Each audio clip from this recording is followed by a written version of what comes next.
All right. Mine is Microsoft Excel is a net negative in this world. No caveats at Okay. all. Can you elaborate?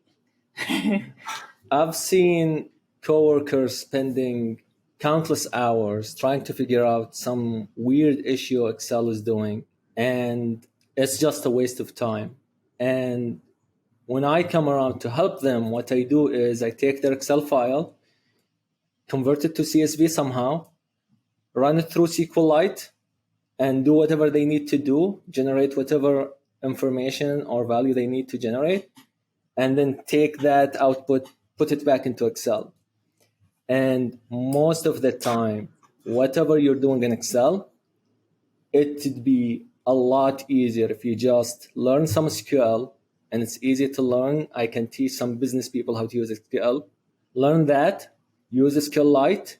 There are some tools. There is DB browser. There is tons of other stuff out there. And just ditch Excel, throw it in the bin, have no regrets.